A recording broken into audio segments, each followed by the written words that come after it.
The gluten-free diet. I'm sure you've heard about it. I bet you've even asked yourself, is it for me? Hi, my name is Karen Richey. I work for Purdue Extension in Marshall County in Health and Human Sciences. Today, I'd like to have a discussion with you on the topic of gluten-free. You probably have noticed a lot of gluten-free labeling on many of the foods in the grocery store, and following the gluten diet, free diet that is very popular. Again, there's about 30% of North American population has embraced that gluten-free lifestyle. But again, is it necessary?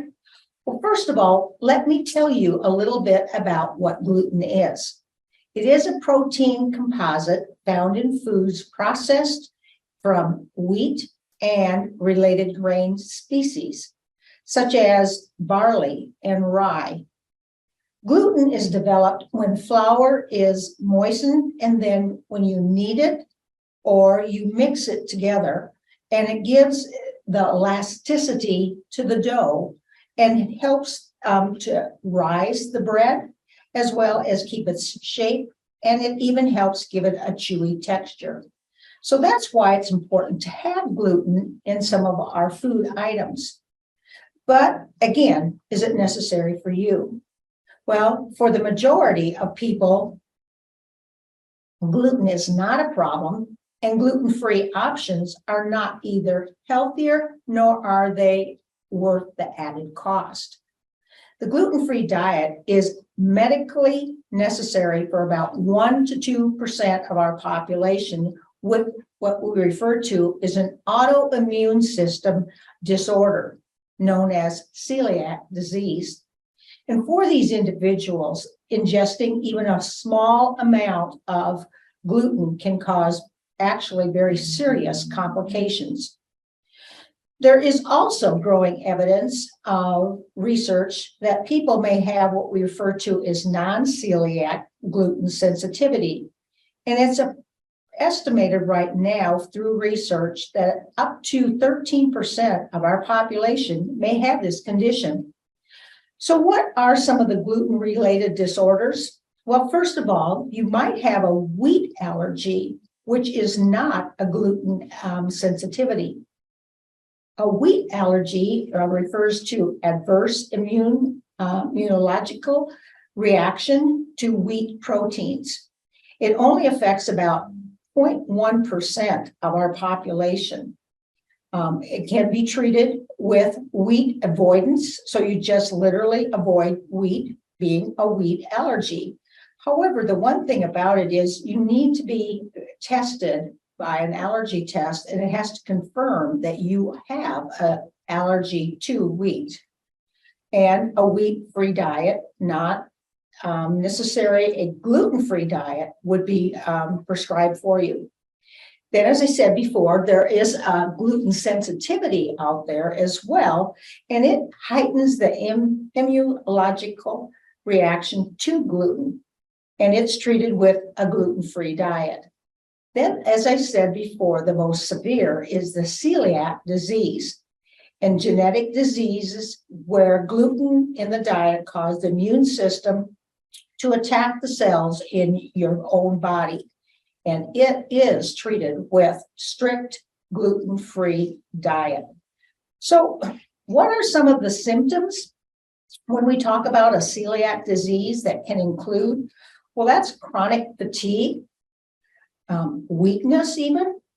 It could be abdominal bloating and some gas. It could also mean heartburn, or it could be a lactose intolerance. It could actually be bone and joint pain. It could be unexplained anemia, migraines, nauseousness and vomiting, weight loss, and even depression. So you can see the celiac disease, the most severe when it comes to gluten-free, is important that you have that diet as your regimen. So what actually is gluten? Well, as I said before, it is a protein compound found in wheat, rye, and barley. And the gluten-free diet requires the elimination of all types of wheat, including these. If it's spelt, kamut, emmer, farro, durum, and triticale, as well as rye and barley. In addition to cereals and pastas and breads and baked goods, gluten-containing ingredients can be found in other foods and beverages, such as soups and sauces, gravies, and even salad dressings, burgers, meat substitutes, snack foods, candy, and alcohol. Medications actually and nutritional supplements may contain gluten, so you have to read the labels. Many people believe that gluten-free products are healthier for you. However, this is not always true because many gluten-free items are high in fat and sugar and low in your key nutrients, being fiber, iron, B vitamins, and many other micronutrients. A heavy reliance on these products can actually, as I said, lead to weight gain and poor nutritional status. All the claims of going gluten-free for optimal health, weight loss, and increased energy are not always accurate. There may be other factors at play, such as preparing food from scratch or eliminating some of the foods that leave people feeling better versus actual gluten elimination. I mentioned food labeling. So if you do need to follow a gluten-free diet, knowing how to read food labels is extremely important in everyday lifestyle, but especially if you are following a gluten-free diet. And the most important areas to focus on are the ingredients list and any gluten-free claims, symbols, or certifications. When reading a label for gluten content, look for any of the following words: wheat, rye, barley, oats, malt, and/or brewer's yeast. Oats are of concern as they can have levels of gluten contamination. For products to be sold in the United States, one of 4 terms can be used: gluten-free, no gluten, free of gluten, or without gluten. These claims are found on the product label and usually on the front of the package, but can also be elsewhere on the label. And note, if a label does not include a symbol or wording to indicate the package contents to be gluten-free, the product still could be free of gluten.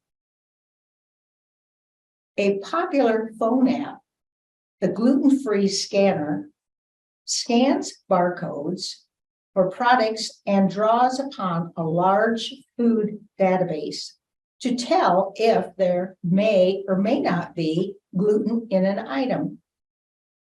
American and Canadian celiac associations have developed gluten-free certification programs. And these programs have specific criteria that food manufacturers are required to meet to put the agency's logo on their products. And here are some of those labels.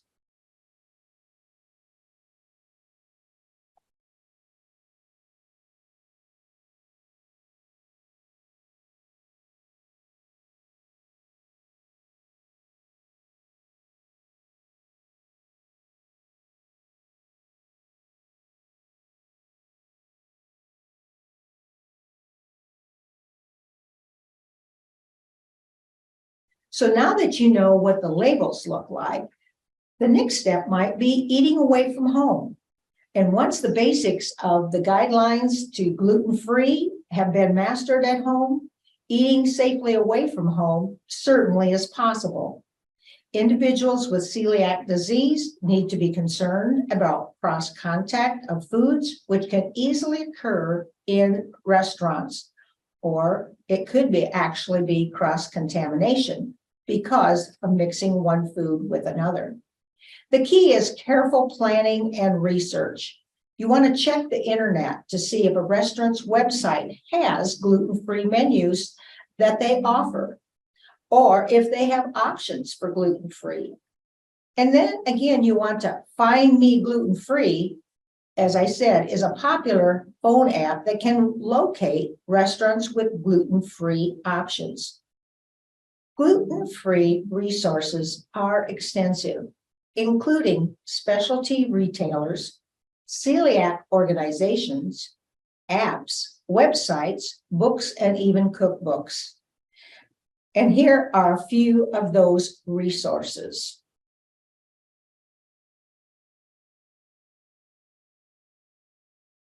So to sum it up, for most people, gluten is not a problem.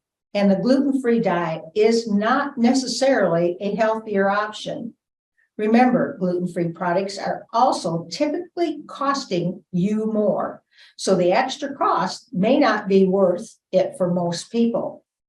For individuals with gluten intolerance or diagnosed celiac disease, following a gluten-free diet is a medical necessity.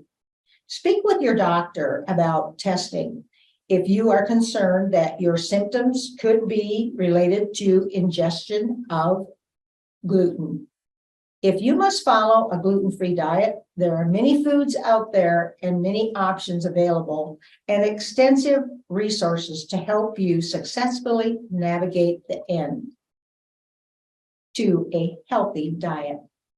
This has been Karen Richey for Purdue Extension in Marshall County. I hope you have a great day and have learned something today.